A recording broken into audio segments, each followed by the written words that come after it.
For cheap and reliable FIFA coins, go to golda.com. Check out the link in the description.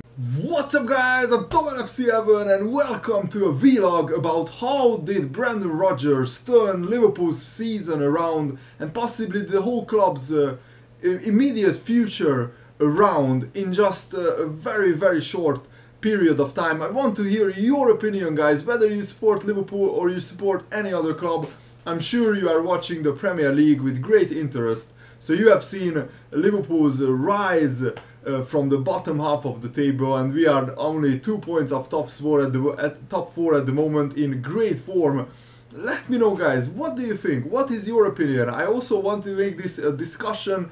I thought I would make a video about it. It's only fair because I made a video when Rodgers was on the brink of getting sacked. Many of the Liverpool fans wanted him sacked. I was still very optimistic and hopeful that he will turn it around, but there was a period when in the first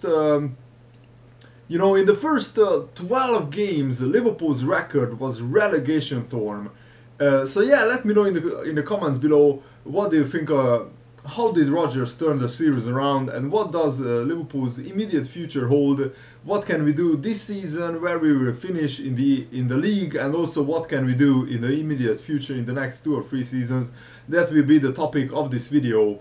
And don't forget to leave a like if you enjoy these types of videos. So yeah, in the Liverpool, in the first 12 games, I actually took a look, and Liverpool's record was 4 wins, 2 draws and 6 points.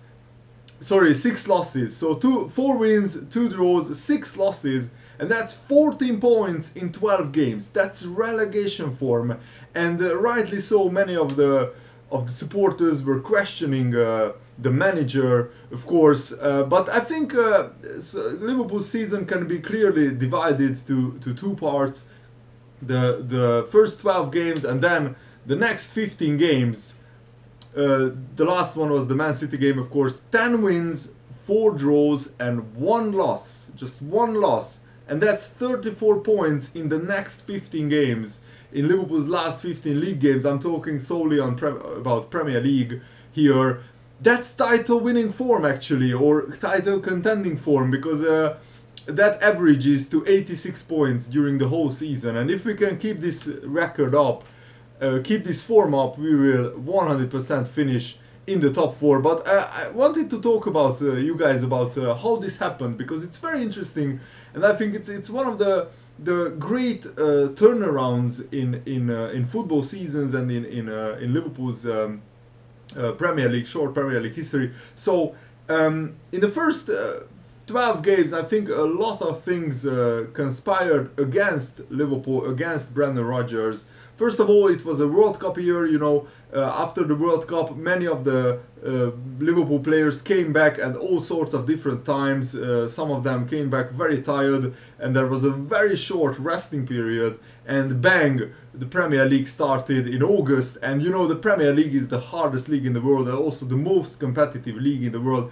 Every single game is so competitive, every single game is so difficult that basically the players were quite knackered at the beginning of the season. Also, Daniel Sturridge getting injured, I think that was a hammer blow for Liverpool, because actually in the Tottenham-Liverpool game at the beginning of the season, Sturridge and Balotelli up front worked brilliantly, and we blitzed Tottenham 3-0.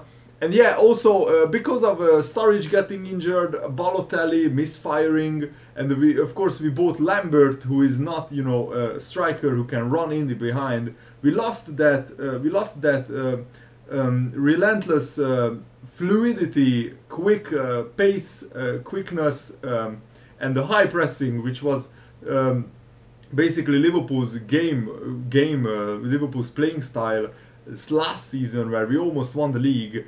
And of course, maybe some of the players were a little bit downhearted after what happened at the end of last season, where we were this close to winning the title.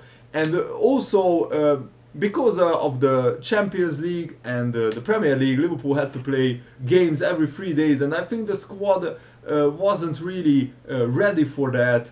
And Rodgers kept tinkering with the side, as he said in today's in today's interview, he had an interview today, I think, with the Talksport. He actually didn't have a lot of time in the training ground to try out different formations. So what he had to do is try out different formations in the games, and that's never a good thing.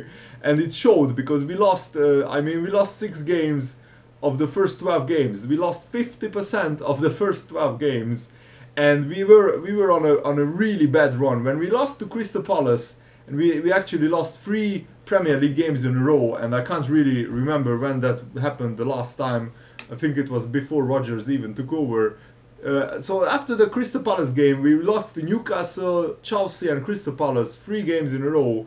After the Crystal Palace game, Brendan Rodgers himself admitted that he had to take a long hard look at how can he bring the best out of these players. And it's quite astonishing if you think about it, because if you watch Liverpool right now, if you watched us against Man City, and if you would compare that to the games in the September and October and maybe November as well, we were we were a shadow of this side. We were like a completely different team. And I think most of the credit should go down to Brendan Rodgers and his managerial ability. He came through it. I still believed in him. I also questioned some of his decisions, but you know, because he didn't have a lot of time on the training pitch, he had to tinker with the side a lot. And I even when we were losing games, I said, why don't you put in Sako? Why don't you put in Emre Can, 2 of our best and most promising players? And after they got the chance, after Rodgers switched to the 3-4-3 formation, that was the key. And ironically, the game where we actually really started playing brilliantly in that formation was our last loss in the league and our heaviest defeat against Man United. You might recall that game where we lost 3-0, and Sterling had really a lot of awesome chances in that false 9 role, in that striker role. And that's where we started playing, consistently 3-4-3. Rodgers himself said that he tried out previously that formation, but with not Sterling up front, but another player. For example, at Newcastle, he said he tried out the 3-4-3 formation, but Sterling was on the wing and he was very effective. We played quite well. We lost the game though. And after that, he tried out different formations. And actually, in the Man United game, even though we lost 3-0, we played a lot better. We made some really big defensive errors. And if Sterling had his finishing boots on, we maybe would have drawn the game or even win it.